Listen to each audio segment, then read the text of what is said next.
ডেমোর এই পর্যায়ে, স্টুডেন্ট ডেমোর এই পর্যায়ে আমরা এখন যে প্রজেক্টটা দেখবো সেটা বানিয়েছে রমিতা, এবং রমিতা B2B মানে আমাদের যে বিজনেস টু বিজনেস থাকে তার সেলস রিপোর্টের ওপরে পাওয়ার বিআই দিয়ে একটা প্রজেক্ট বানানো হয়েছে। তো সেটা এক্সপ্লেন করবে রমিতা এবং ডেমো করে দেখাবে প্রজেক্টটা। আমরা দেখে নিই সেই প্রজেক্টটা। Over to you Romita. First আমি ড্যাশবোর্ডে যাওয়ার আগে আমি ডেটাগুলোকে একটু দেখিয়ে দিতে চাই যে কি টেবিলের উপর আমি কাজ করেছি। আচ্ছা, ফার্স্ট আমার একটা আছে অ্যাকাউন্টস টেবিল। এই টেবিলে আমি কি পাচ্ছি যে প্রথমত এই প্রজেক্টের একটা ওভারভিউ আমি দিই, সেটা যেটা আমি বানাতে চেয়েছি সেটা হচ্ছে এটা একটা কোম্পানি, যে কোম্পানি অন্য কোম্পানিকে কম্পিউটারে বিভিন্ন রকম ইনস্ট্রুমেন্ট বা কম্পিউটার প্রোভাইড করে থাকে, সেই কোম্পানির ডেটা। তো এখানে আমরা যে টেবিলটা দেখতে পাচ্ছি অ্যাকাউন্টস, এই অ্যাকাউন্টস টেবিলের এই অ্যাকাউন্টসটার মানে হচ্ছে এই ওই কোম্পানিটা বেসিক্যালি কোন কোন কোম্পানিগুলোর সাথে ডিল করেছে। সেক্টর হচ্ছে যে কোম্পানিগুলোতে তারা কম্পিউটার বিক্রি করেছে তারা কোন সেক্টরে, সেই কোম্পানিগুলো কোন সেক্টরে কাজ করে। ইয়ার অফ স্টাবলিশমেন্ট মানে এই অ্যাকাউন্টসে যে কোম্পানিগুলো মেনশন করা আছে তাদের ইয়ার অফ স্টাবলিশমেন্ট, তাদের রেভিনিউ, তাদের এমপ্লয়ি স্ট্রেংথ এবং তাদের অফিস লোকেশন। এখানে সাবসিডিয়ারি বলে যে কলামটা আছে, এখানে আমি কিছু নালকে অ্যালাউ করতে বাধ্য এই জন্যই হয়েছি কারণ এখানে সব কোম্পানির, এখানে বেসিক্যালি এই যে নামটা লেখা আছে ম্যাসিভ ডাইনামিক বা এটিনিটি বা এই যে নামগুলো লেখা আছে এইগুলো বেসিক্যালি এই প্রথম অ্যাকাউন্টসে যে কোম্পানিগুলো লেখা আছে তার হচ্ছে মাদার কোম্পানি, প্যারেন্ট কোম্পানি। তো এখানে এই ডেটাটায় আমি সমস্ত রকম মানে সব ডেটার এগেনস্টে প্যারেন্ট কোম্পানি পাইনি, তো সেই জন্য আমি এখানে নালটাকে অ্যালাউ করেছি। তো এই হচ্ছে আমার অ্যাকাউন্ট টেবিল হলো।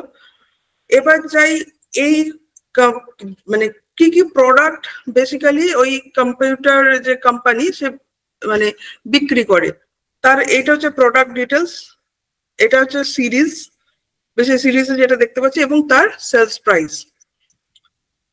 এবার তার সেলস টিমের কিছু রেকর্ড আছে, সেলস এজেন্ট এটা হচ্ছে ম্যানেজার, সেকেন্ড কলামে হচ্ছে ম্যানেজার, এবং থার্ড কলামে হচ্ছে কোন মানে কোন রিজিয়নে ওটা মানে ডিল করেন ওই ম্যানেজার, তার সেলস টিম, সেই রেকর্ডটা এটা দেওয়া আছে। এবার চলে আসি আমরা সেলস পাইপলাইনে। মানে সেলস পাইপলাইনে প্রথম যেটা আছে অপরচুনিটি আইডি।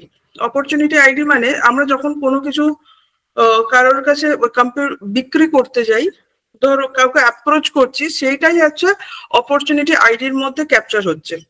এই সেলস এজেন্টটা যখন এই অপরচুনিটি মানে কারোর কাছে অ্যাপ্রোচ করেছে, ওইটা একটা অপরচুনিটি আইডি হিসেবে ক্রিয়েট হয়ে গেছে। এই হচ্ছে ইউনিক আইডি এই টেবিলের।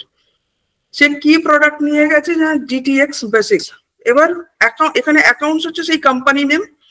এবার ডিল বেসিক্যালি তিন ধরনের হয়। প্রথমত অ্যাপ্রোচ করছে, তারপরে সে ডিলটা কি হবে, লস্ট বা উইন হবে। তো কবে থেকে এঙ্গেজ ডেট মানে কবে থেকে তার মানে কনভারসেশন বা কমিউনিকেশন স্টার্ট করেছে এবং কবে ডিলটা ক্লোজ করেছে। যদি লস্ট হয় সেখানে ক্লোজ ভ্যালুতে ডিল ভ্যালু হচ্ছে মানে ক্লোজ ভ্যালুতে লস্ট 0 মানে লস্ট হলে ডিল লস্ট হলে ক্লোজ ভ্যালুটা 0 আসবে, উইন হলে প্রোডাক্টের যে দামটা সেটা পাবে। আচ্ছা, রাইট। এবার লাস্টে হচ্ছে আমাদের ডেটা ডিকশনারিটা দেখিয়ে দিই একটু। এখানে সমস্ত ওই টেবিলের রেসপেক্টে যেমন ফিল্ডের ডিটেলস গুলো থাকে, ফিল্ডের সমস্ত ডেসক্রিপশন বা ডিটেলস এইগুলো করা আছে। এবার আমরা চলে যাই একটু মডেল ভিউটা দেখিয়ে দিই। মডেল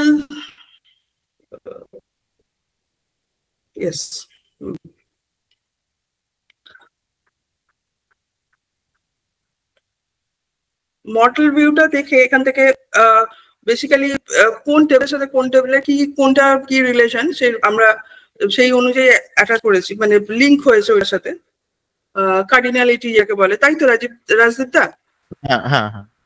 হ্যাঁ, তো হ্যাঁ, ইয়ার ডায়াগ্রাম, রাইট।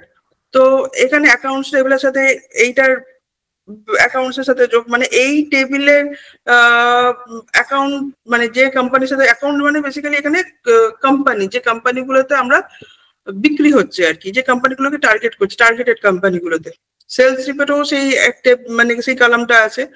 সিমিলারলি এখানে আবার ম্যাচ করেছে, আমরা এখানটা রাখলে বুঝতে পারবো যে সেলস এজেন্ট মানে সেলস পাইপলাইন টেবিলটায়, এক মিনিট, সেলস পাইপলাইন টেবিলটা এখানে কিসের সাথে এটা অ্যাটাচড, এটা হচ্ছে সেলস এজেন্টের সাথে, আর প্রোডাক্টের সাথে হচ্ছে এখানে প্রোডাক্ট। সেলস পাইপলাইনের সাথে প্রোডাক্ট টেবিলের হচ্ছে প্রোডাক্টের ইয়ার ডায়াগ্রাম হয়েছে। এটা হচ্ছে আমার বেসিক ডেটা এবং তার মডেল ভিউ। এবার আমরা চলে যাই সরাসরি ড্যাশবোর্ডে। এবার ড্যাশবোর্ডটাকে আমি একটু অ্যানালিসিস করি যে আমি কিভাবে রিপোর্টটাকে অ্যানালিসিস করেছি। ফার্স্ট হচ্ছে আমি এখান থেকে এই ডেটাটা থেকে এইটা বের করার চেষ্টা করেছি যে কোন সেক্টরে আমার আমি তো সেই কোম্পানিগুলোকেই টার্গেট করব বা সেই সেক্টরটাকেই টার্গেট করব যে সেক্টরটা আমার হাইয়েস্ট রেভিনিউ নিজে আর্ন করে, তবেই না তার আমার প্রোডাক্ট দরকার হবে। আচ্ছা, তো সেই হিসাবে আমি প্রথম বের করেছি রেভিনিউ ভার্সেস সেক্টর, যে কোন সেক্টরে সব থেকে বেশি কোন সেক্টরটা সব থেকে বেশি আমার রেভিনিউ জেনারেট করে সেটা দেখার জন্য। তো প্রথমে এটা দেখেছি, প্রথমে এটা হচ্ছে একটা ইউএস বেসড ডেটা বেসিক্যালি। তো সেখানে আমার সব থেকে বেশি কি দেখতে পাচ্ছি যে সফটওয়্যার, তারপরে টেকনোলজি, তারপরে রিটেল এবং তারপরে মেডিকেল। এখানে আমি টপ 8 কোম্পানিগুলোকে নিয়েছি, আসছিল অনেক, বাট টপ 8 কে টার্গেট করেছি আমি। আচ্ছা, ঠিক আছে।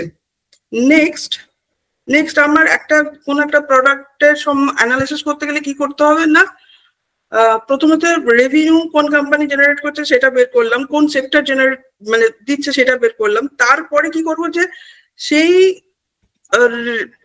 সেক্টরটা কোন লোকেশনে বেশি আছে। তখন এই একটা আমি গ্রাফ প্লট করেছি, বেসিক্যালি এটা লাইন গ্রাফ এই জন্যই দিয়েছি, এইটা দেখার জন্য যে এইটা হচ্ছে সফটওয়্যার।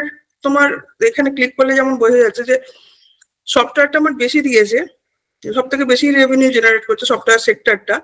তেমনি সেই সেক্টরটা কোথায় বেশি লোকেটেড না, ইউনাইটেড স্টেটসে।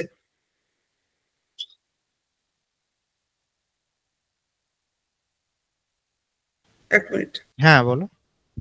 হ্যাঁ, আচ্ছা, তো এইভাবে আমার প্রথম হচ্ছে ইউনাইটেড স্টেটস, তারপরে কোরিয়া, তারপরে জাপান, এইভাবে মানে রেভিনিউ ভার্সেস লোকেশনটা আমার এসছে। এবার আমি টার্গেট করতে চাইছি, ধরো আমার প্রথম কি বেরিয়ে গেল, আমার সেক্টর বেরিয়ে গেল, যে কোন সেক্টর আমার ম্যাক্সিমাম রেভিনিউ জেনারেট করছে, কোন সেক্টর কোন লোকেশনে সেই সেক্টরটা মানে বেশি চলে। তারপর আমি টার্গেট করছি যে এবার তো মাইক্রো লেভেলে আস্তে আস্তে আমাকে ঢুকতে হবে, যে কোন কোম্পানিগুলো আমার ম্যাক্সিমাম মানে কি বলবো ক্লোজ ভ্যালু দিয়েছে। ক্লোজ ভ্যালু মানে কিরকম, এখানে আমি বলতে চাইছি যে আমি ডেটাটা একবার চাই, ডেটাটায় গেলে বোঝাচ্ছি ম্যাক্সিমাম ডিল দিয়েছে। হ্যাঁ, ডিল দিয়েছে, যেখানে আমার মানে ডিল দিয়েছে এবং ডিলের ক্লোজ ভ্যালু মানে ডিলটাকে আমি উইন করেছি। ঠিক আছে, ক্লোজ ভ্যালু সামটা বেশি। হ্যাঁ, তো এখানে আমি পেয়েছি কি, এখানে সব থেকে ডিপ যে ব্লুটা, এখানেও দেখা যাচ্ছে সেই মরাল অফ দ্য স্টোরি এক, ইউনাইটেড স্টেটস এ সব থেকে বেশি, এবং তার কোন কোন কোম্পানিগুলো সেগুলো এখানে মেনশন হয়েছে। এবং টপ 8 কোম্পানি নিয়েছে, তার মধ্যে একটা কোম্পানি কিন্তু কোরিয়ার চলে এসছে, এইটা।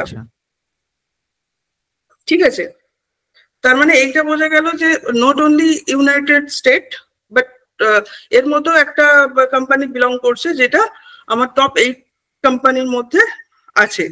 এখানে এটা একটা বড় ফাইন্ডিং, এই প্রজেক্টের বড় ফাইন্ডিং। ইয়েস, নয়তো দেখে বোঝা যেত না, মনে হতো সব ইউএস বেসড কোম্পানি আছে, একটা যে কোরিয়া বেসড কোম্পানি আছে। হ্যাঁ হ্যাঁ, এটা একটা বড় ফাইন্ডিং। ওকে, হ্যাঁ। এবার তো আমি তো এই টেবিলটা থেকে এইটা পেয়ে গেলাম যে ঠিক আছে, এইগুলো হচ্ছে আমার এই কোম্পানিটা, তো আমার টার্গেটেড কোম্পানি হবে এইগুলো, কারণ এদের কাছে অ্যাপ্রোচ করে আমার ডিলটা বেশি সাকসেসফুল হয়েছে। আমার এই কোম্পানিগুলো, এই টপ 8 কোম্পানিগুলোকে আমার বেশি ক্লোজ ভ্যালু দিয়েছে। এবার এখান থেকে আমি আরেকটা অ্যানালিসিসে গেছি এই গ্রাফটায়, যেখানে আমি এইটা বোঝার চেষ্টা করেছি যে আমার আমি একবার টেবিলটা দেখাই। আমার প্রোডাক্ট আছে টোটাল, ধরন সিরিজ হচ্ছে টোটাল 3টে, এবং এক একটা সিরিজের বেসিসে আমার প্রোডাক্ট টাইপ হচ্ছে দুটো তিনটে করে প্রোডাক্ট টাইপ আছে। তো এবার আমি মানে এইটা বুঝতে চেষ্টা করেছি যে কোন প্রোডাক্টের অ্যাকসেপ্টেন্স সব থেকে বেশি, মানে ডিলে গিয়ে আমি কোন প্রোডাক্টটা আলটিমেটলি ডিলটা ফাইনাল করতে পেরেছি আর কোন প্রোডাক্টটার মানে লস্ট হয়েছে। তো এখান থেকে পরিষ্কার বোঝা যাচ্ছে যে এই গ্রাফটার ক্ষেত্রে যে জিটিএক্স বেসিস এইটা যেমন আমার বেস্ট সেল দিয়েছে আবার বেস্ট লসও দিয়েছে।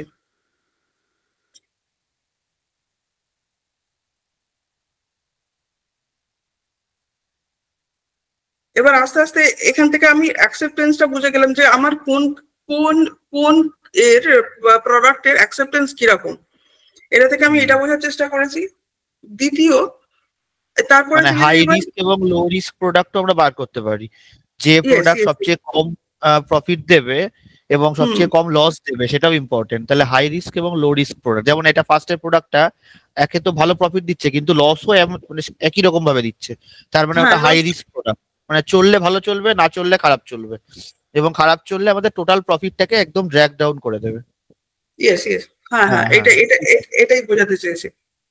এরপরে আরেকটা, এইগুলো তো হয়ে গেল আমার সেক্টর, লোকেশন, তারপরে তোমার ক্লোজ ভ্যালু এবং প্রোডাক্ট। এরপরে চলে আসছে আমি ম্যানেজার পারফরমেন্স, হচ্ছে কোন ম্যানেজার কোন অ্যাকাউন্ট মানে কত বেশি অ্যাকাউন্টকে ক্লোজ করেছে। অ্যাকাউন্ট ক্লোজ করা মানে মানে ডিল ফাইনাল করেছে কোন কোম্পানির সাথে।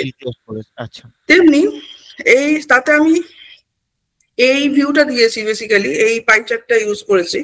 তো এখান থেকে বোঝা যাচ্ছে ফার্স্ট যিনি আছেন মেলভিন মার্কসেন, এনারটা যদি আমি দেখি দেখা যাবে এনার হোল্ডিং কোথায় বেশি। ইনি টোটাল আমাকে দিচ্ছেন টোটাল ক্লোজ ভ্যালুর 21.92%, নিয়ার অ্যাবাউট 22%। তো এখানে যদি আমি ক্লিক করি,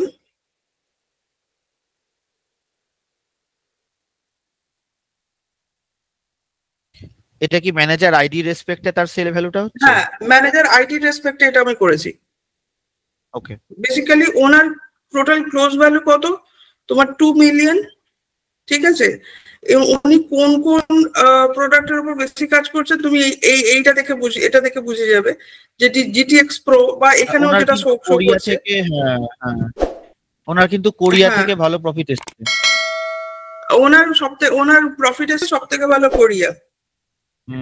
নাইস, এটা একটা ভালো অ্যাডভান্টেজ পাওয়া গেল, মানে অ্যানালিসিস পাওয়া গেল।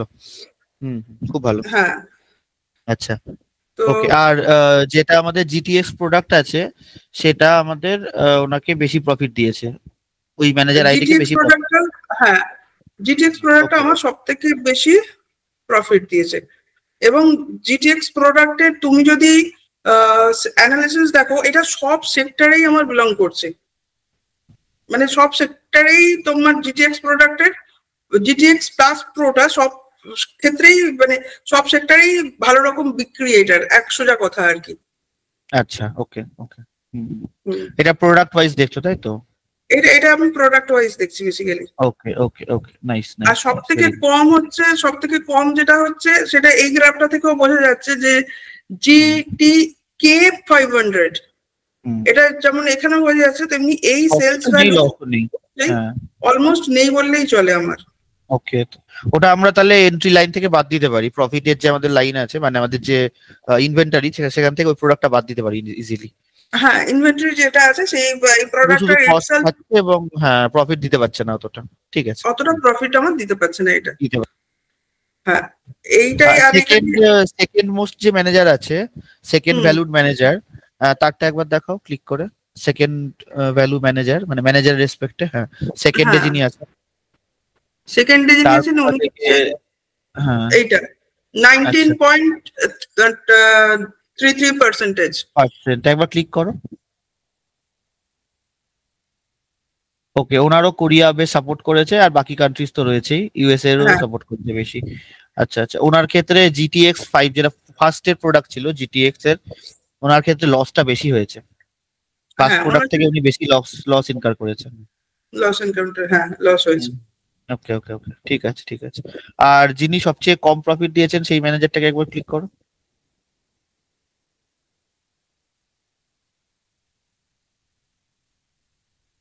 Minimum I think purple purple. আর ওপরে, হ্যাঁ হ্যাঁ, 10.95%, হ্যাঁ। এনাকে দেখতে গেলে হুম, এনার এনার মোস্ট ভ্যালুস প্রোডাক্ট হচ্ছে সেকেন্ড এমজি স্পেস বা সামথিং লাইক দ্যাট, যেটা আমাদের সেকেন্ড প্রোডাক্ট আছে। এইটা এটা তোমার এটা কি নাম এমজি স্পেশাল। প্রোডাক্টটার? MG MG special, special. Okay. হ্যাঁ। আর ওনাকে কোরিয়া কোনো প্রফিট দেয়নি, ইউএসএ প্রফিট আমাকে দিয়েছে, কোরিয়া কোনো প্রফিট দেয়নি। প্রফিট দেয়নি। তার মানে লাস্ট ওই এই এই যে ম্যানেজারটার কথা আমি বলছি, সেই ম্যানেজার যদি কোরিয়াতে ফোকাস করেন তাহলে কিন্তু তার প্রফিট বাড়বে এবং তার সেগমেন্টেশনে হেল্প হবে অনেকটাই কেরিয়ার গ্রোথে। কারণ তিনি এখন অবধি কোরিয়াতে কোনো ফোকাস করেননি, যতদূর আমার মনে হচ্ছে গ্রাফটা দেখে। হ্যাঁ কারণ যিনি টপে আছেন তিনিও কোরিয়া থেকে প্রফিট পেয়েছেন, সেকেন্ড যিনি আছেন তিনিও কোরিয়া থেকে প্রফিট পেয়েছেন, কিন্তু যিনি হ্যাঁ লাস্টে হ্যাঁ আছেন তিনি কোরিয়া থেকে কোনো প্রফিটই পান, তার মানে কোরিয়াতে হয়তো অ্যাপ্রোচ করেননি, কোরিয়ান কোম্পানিগুলোতে উনি অ্যাপ্রোচ করেননি। ঠিক আছে, হ্যাঁ এটা একটা ভালো পাওয়া গেল insight. Okay, thank you Romita. হ্যাঁ। ড্যাশবোর্ডটা অনেক ইনসাইটফুল এবং অনেক কিছু জানা গেল ডেটা দেখে। Thank you. থ্যাংক তোমার ইউ কেমন লাগলো রাজদীপ। পরীক্ষা করে?